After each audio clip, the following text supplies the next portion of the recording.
नमस्कार साथियों, math competition class Amit sir की क्लास में आपका बहुत बहुत स्वागत है।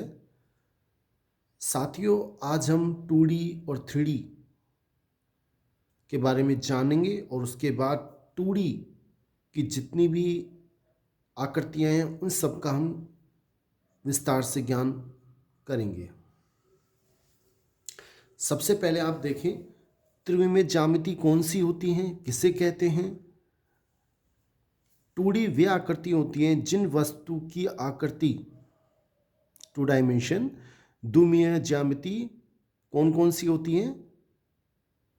जिस वस्तु की आकृति समतल रूप की लंबाई व चौड़ाई में होती है, जिसमें केवल लंबाई और चौड़ाई हो वो 2D होती है। जिसमें लंबाई चौड़ाई के साथ गहराई या ऊंचाई होती है, गहराई या ऊंचाई होती है, उसे हम 3 डायमेंशन आकृति कहते हैं।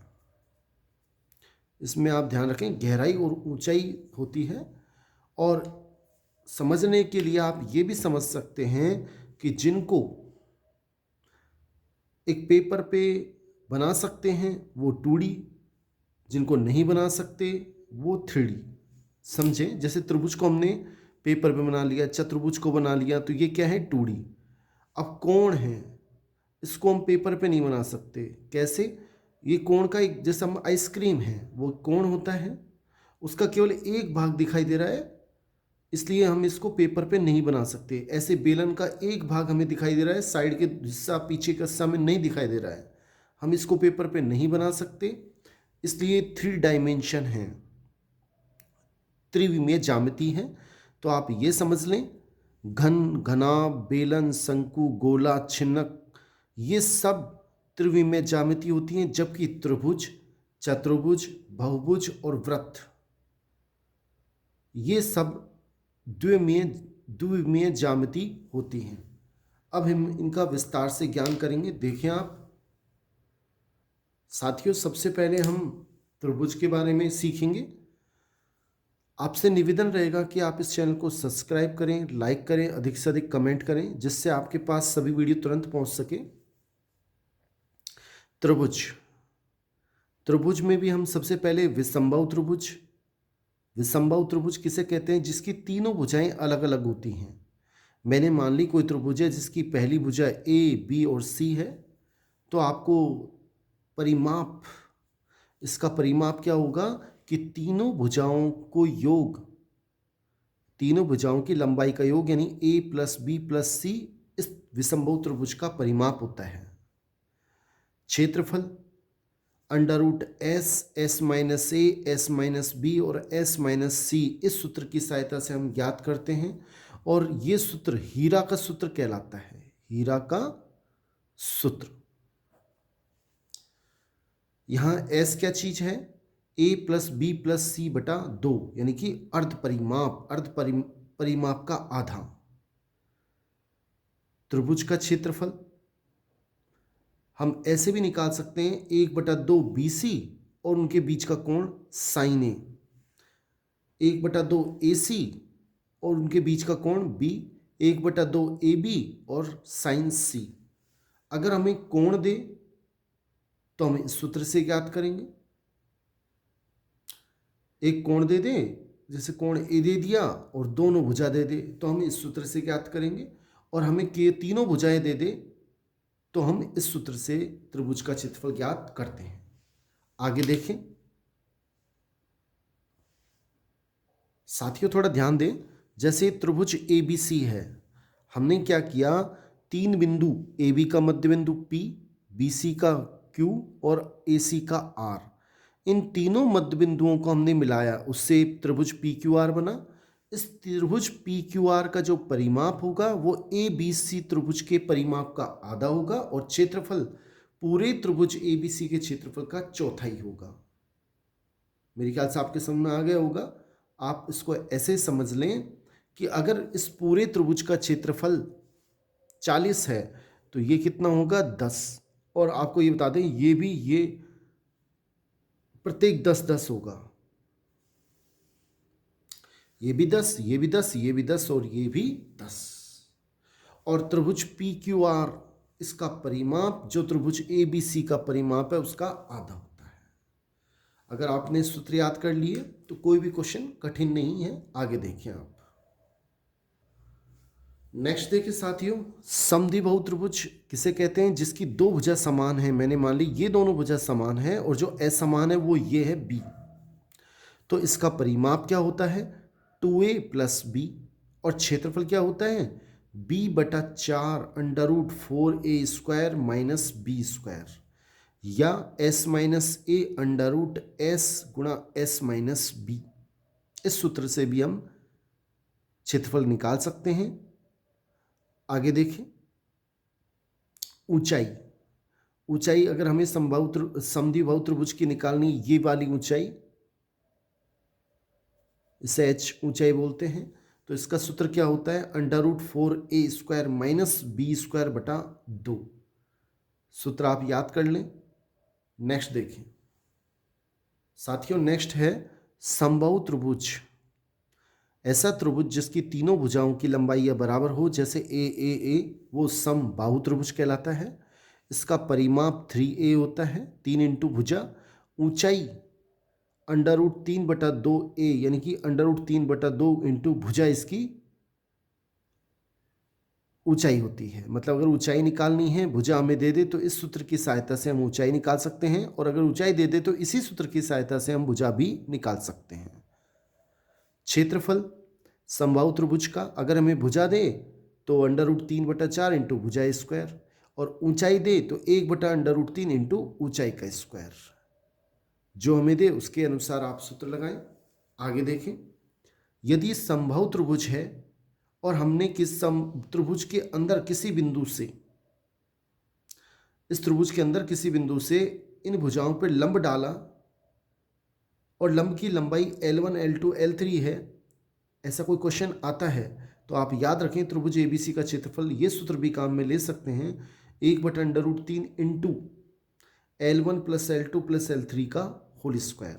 जब आपको क्वेश्चन कराएंगे तो और अच्छा समझ में आ जाएगा। आगे देख लें आप एक बार साथियों। नेक्स्ट देखें, समकोण त्रिभुज। ये कोई समकोण त्रिभुज है जिसका आधार A, लंब B है, जिसे ऊंचाई बोल सकते हैं। तो इसका क्षेत्रफल 1/2 इंटू आधार इंटू ऊंचाई, यानी कि 1/2 A इंटू B होता है। नेक्स्ट, चतुर्भुज जिसकी 4 भुजा हों, 4 भुजाओं से घिरी हुई आकृति चतुर्भुज कहलाती है। इसका क्षेत्रफल 1/2 इंटू विकर्ण पर डाले गए लंबों का योग। चतुर्भुज का क्षेत्रफल निकालने का सूत्र है, आप याद रखें। नेक्स्ट देख लें। नेक्स्ट देखिए साथियों, अगर मान लो ये कोई चतुर्भुज है ABCD और PQRS इनकी भुजाओं के मध्य बिंदु हैं, तब आप याद रखें कि PQRS एक समांतर चतुर्भुज बनेगा और इसका क्षेत्रफल पूरे चतुर्भुज ABCD के क्षेत्रफल का आधा होता है। अगर पूरे चतुर्भुज ABCD का क्षेत्रफल 100 है तो अंदर वाले इस का चतुर्भुज का क्षेत्रफल 50 होगा। आगे देख लें, समलंब चतुर्भुज। एक ऐसा चतुर्भुज जिसकी कोई दो भुजा समांतर हों और कोई दो भुजा असमांतर हों। जैसे ये दो भुजाएं हैं समांतर हैं, जबकि AD और BC दो भुजा असमांतर हैं, एक दूसरे को आगे बढ़ाने पर काटेंगी। तो AB और CD समांतर हैं, AB और CD, और AD और BC असमांतर हैं। समलंब चतुर्भुज का क्षेत्रफल क्या होता है? 1/2 इंटू समांतर भुजाओं का योग इंटू उनके बीच की दूरी या ऊंचाई, एक ही बात है। हमें जैसे ये 10 देगा, ये 20 दे, तो इनको जोड़ लो और बीच की दूरी हमें दे। सवाल कराएंगे जब आपको समझ में आ जाएगा, आप सूत्र याद रखें। नेक्स्ट देख लें साथियों। नेक्स्ट है समांतर चतुर्भुज। ऐसा चतुर्भुज जिसके आमने सामने की भुजा बराबर हो और समांतर हो, समांतर चतुर्भुज कहलाता है। और इसके क्षेत्रफल ज्ञात करने का सूत्र आधार इंटू ऊंचाई होता है। समचतुर्भुज जिसकी सभी भुजा और सम्मुख कोण समान हो, बराबर हो, समचतुर्भुज कहलाता है। इसका क्षेत्रफल 1/2 इंटू विकर्णों का गुणनफल होता है। इसको हम लिख सकते हैं 1/2 into D1 into D2। D1 मतलब पहला विकर्ण और D2 इंटू दूसरा विकर्ण। इसे D से इसलिए रिप्रेजेंट या व्यक्त करते हैं क्योंकि विकर्ण को इंग्लिश में डायगोनल बोलते हैं, जिसका पहला अल्फ़ाबेट डी होता है, इसलिए इसको D1 D2 से व्यक्त किया है। समचतुर्भुज की भुजा, इसको ज्ञात करने का सूत्र क्या होता है? 1/2 इंटू √D1² प्लस D2²। कई बार हमें विकर्ण की लंबाई देगा और समचतुर्भुज का अगर भुजा पूछता है तो हम इस सूत्र की सहायता से समचतुर्भुज की भुजा ज्ञात कर सकते हैं। 1/2 इंटू √D1² प्लस D2²। परिमाप 4a होगा और उसे इस तरह से भी 4a मतलब भुजा, अगर भुजा दे तो परिमाप 4 इंटू भुजा, और अगर विकर्ण दे तो 2 इंटू √D1² प्लस D2², यानी पहले विकर्ण का स्क्वायर प्लस दूसरे विकर्ण का होल स्क्वायर। नेक्स्ट देख लें, आयत। ये ABCD एक आयत है जिसकी लंबाई b और चौड़ाई मैंने a मान ली, तो इसका क्षेत्रफल क्या होता है? 2 इंटू लंबाई प्लस चौड़ाई, 2 इंटू a प्लस b। क्षेत्रफल लंबाई इंटू चौड़ाई यानी a इंटू b। प्रत्येक, अगर आप ये भी याद रखें, मैंने अगर विकर्ण खींचे हैं, इसमें जो त्रिभुज बनेंगे, चारों त्रिभुजों का क्षेत्रफल समान होता है, बराबर होता है, और पूरे आयत के क्षेत्रफल का चौथाई हिस्सा होता है। इसके विकर्ण ज्ञात करने का सूत्र है, विकर्ण की लंबाई √a² प्लस b²। ये a ये b, तो √a, ये अपने पास विकर्ण BD की लंबाई है। वर्ग की बात करें, जिसकी चारों भुजाएं बराबर होती है उसे वर्ग कहते हैं। मैंने मान ली प्रत्येक भुजा a है, तो इसका परिमाप 4 इंटू भुजा, विकर्ण √2 गुणा भुजा, और क्षेत्रफल भुजा का स्क्वायर, या 1/2 इंटू विकर्ण का स्क्वायर। अगर विकर्ण दे तो आप ये सूत्र लगाएं और भुजा दे तो ये सूत्र लगाएं। नेक्स्ट देखें साथियों, नेक्स्ट है वृत्त। ये वृत्त होता है और ये इस वृत्त का केंद्र होता है, और यहां से वृत्त के किसी बिंदु, वृत्त पर स्थित बिंदु की दूरी को हम त्रिज्या कहते हैं। त्रिज्या को इंग्लिश में रेडियस बोलते हैं, इसलिए इसे r से व्यक्त करते हैं।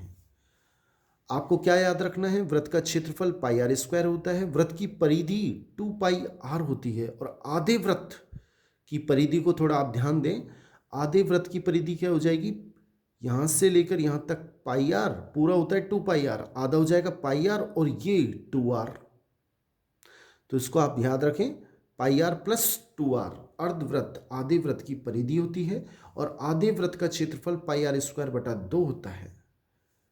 ये वृत्त है, ये चाप है, और ये इसकी त्रिज्या है, और ये वाला जो क्षेत्रफल है ये कहलाता है त्रिज्यखंड का क्षेत्रफल, जिसको ज्ञात करने का सूत्र होता है πr² θ 360, या 1/2 LR। L क्या चीज है? चाप की लंबाई, जिसे ज्ञात करने का सूत्र भी है πr θ 180।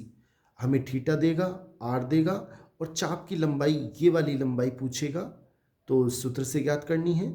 त्रिज्यखंड का क्षेत्रफल ज्ञात करना हो, अगर चाप की लंबाई दे तो इस सूत्र से, और r और थीटा दे तो इस सूत्र से हमें त्रिज्यखंड का क्षेत्रफल ज्ञात करना है। नेक्स्ट देख लें आगे। क्यों नेक्स्ट है लघु वृत्तखंड का क्षेत्रफल। ये वृत्त है, ये हमारा, अगर हमने ये इसकी जीवा है, ये कहलाता है वृत्तखंड, लघु वृत्तखंड। इसका क्षेत्रफल ज्ञात करना है। मैंने इसको दोनों सिरों को केंद्र से मिलाया, और मैंने मान लिया कोण कितना बन रहा है? थीटा। तो इसको ज्ञात करने का सूत्र होता है लघु वृत्तखंड के क्षेत्रफल का πr² θ 360 minus 1/2 r² sin theta. Theta हमें दे दिया जाएगा। बहुत बहुत धन्यवाद साथियों। 2D के सभी टॉपिक मैंने आपको करा दिए हैं, सूत्र इनके करा दिए हैं, क्वेश्चन अभी कराना बाकी है। आपसे निवेदन रहेगा कि आप चैनल को सब्सक्राइब करें, लाइक करें, अधिक से अधिक कमेंट करें। थैंक्स।